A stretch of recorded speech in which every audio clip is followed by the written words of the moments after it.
Hallelujah,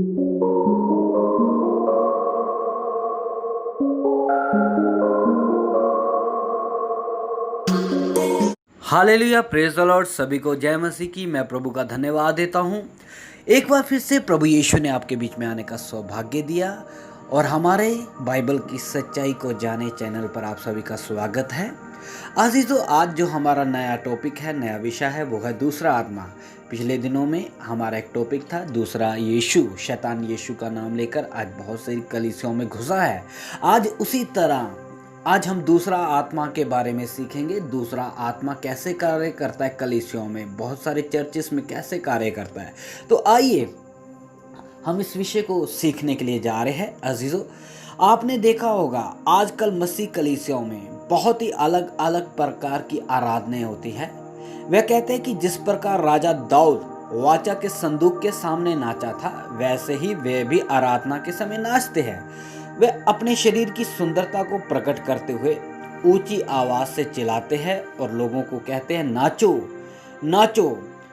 कुछ लोग अपनी चुनरी उतार कर नाचते हैं, कुछ लोग रुमाल घुमा घुमा कर नाचते हैं। गिटार, ऑर्गन, ड्रम सेट आदि उपकरणों के द्वारा लोगों में वो जोश को क्या करते हैं, उत्पन्न करते हैं और शरीर में आनंद अनुभव करते हुए अन्य भाषा बोलते हुए आराधना करते हैं। तो मैं आपको बताना चाहता हूँ, ये सही आत्मा का काम नहीं है। मैं फिर से दोबारा बोलना चाहता हूँ, ये सही आत्मा का काम नहीं है। जब एक व्यक्ति पवित्र आत्मा पाता है तो सबसे पहले पवित्र आत्मा की आग अंदर की शारीरिकता को जलाना शुरू करती है। इसके द्वारा उसका हृदय टूटता है और वह पिघल कर रोने लगता है। फिर वह अन्य भाषा बोलते हुए परमेश्वर की आराधना करना आरंभ करता है, यानी कि शुरू करता है। तो मैं आपको बताना चाहता हूँ, पवित्र आत्मा में आग है। पवित्र आत्मा में क्या है? आग है। यूहन्ना यीशु मसीह के विषय में कहता है, वो तुम्हें पवित्र आत्मा और आग में बपतिस्मा देगा। मत्ती रचित सुसमाचार उसका 3 अध्याय उसका 11 वचन में। फिर हम देखते हैं, पेंतुकुस्त के दिन में 120 लोग पवित्र आत्मा का इंतजार कर रहे थे। उन्हें आग की सी जीभें फटती हुई दिखाई दी और उनमें से हर एक पर आग ठहरी। हम देखते हैं प्रेरितों के काम 2:3 में ये आयत है। आप भी अपना बाइबल खोल के पढ़ लीजिएगा।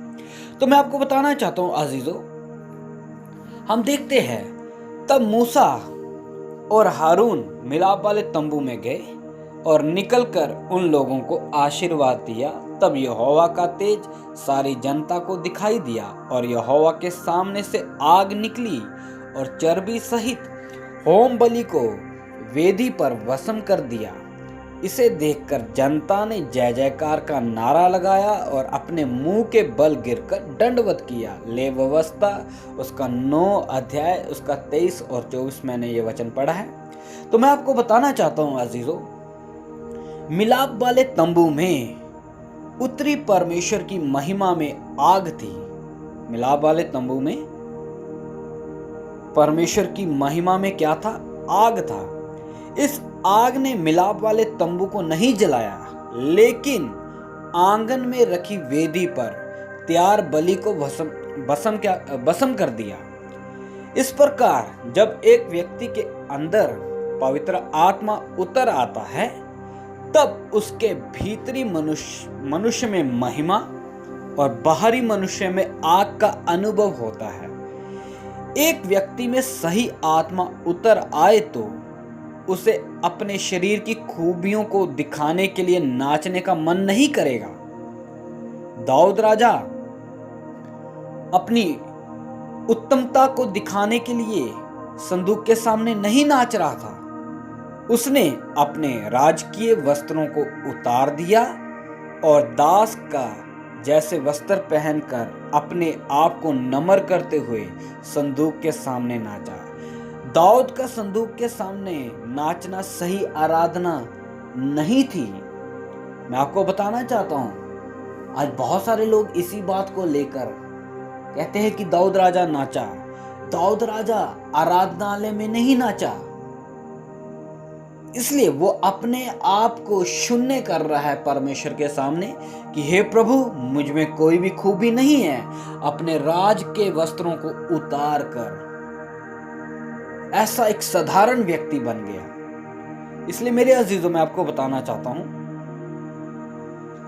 हम देखते हैं यूहन्ना रचित सुसमाचार उसका 4 अध्याय उसके 23 और 24 पद में लिखा है, यीशु मसीह ने कहा, परंतु वह समय आता है, वरन अब भी है, जिसमें सच्चे भक्त पिता की आराधना आत्मा और सच्चाई से करेंगे, क्योंकि पिता अपने लिए ऐसे ही आराधकों को ढूंढता है।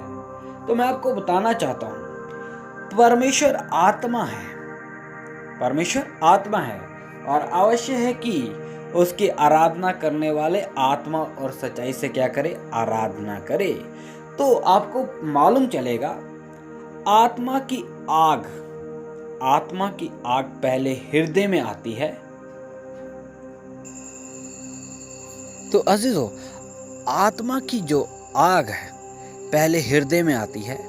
मेरा हृदय अंदर ही अंदर से जल रहा था, सोचते सोचते आग भटक उठी, तब मैं अपनी जीभ से बोल उठा। भजन संहिता 39 का 3 वचन, भजन संहिता 39 का 3 पद। आग हृदय में आरंभ होती है और हृदय की मलिनता को पवित्र आत्मा भस्म करके शुद्ध करता है।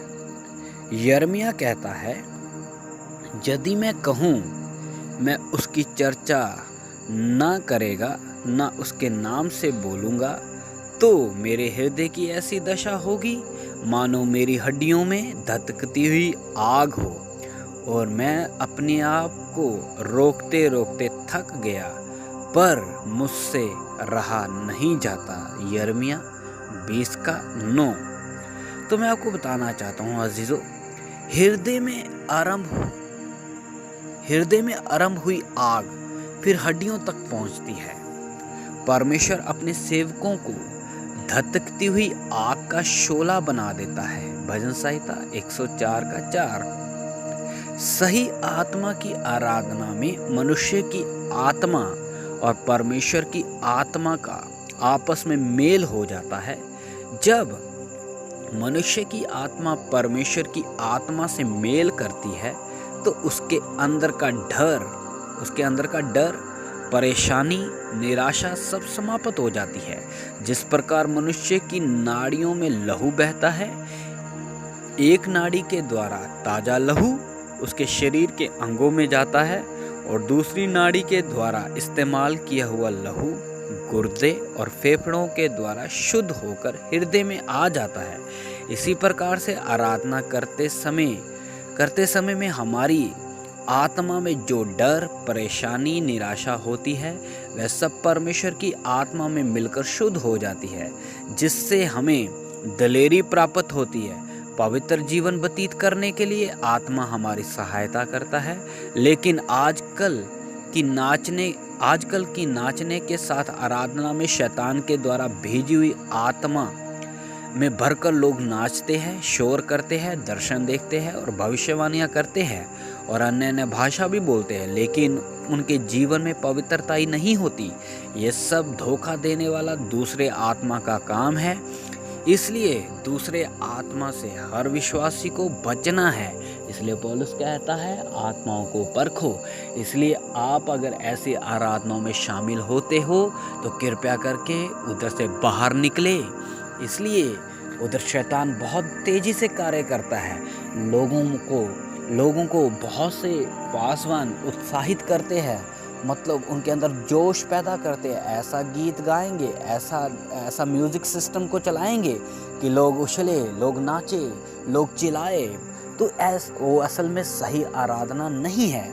इसलिए प्यारे अजीजों, इस विषय के द्वारा आपको पिता आशीष दे और मैं चाहता हूँ कि आप प्रार्थना में बने रहे और इन वचनों को सीखते हुए वचनों के अनुसार चले। सभी को जय मसीह की। पिता आप सबको आशीष दे।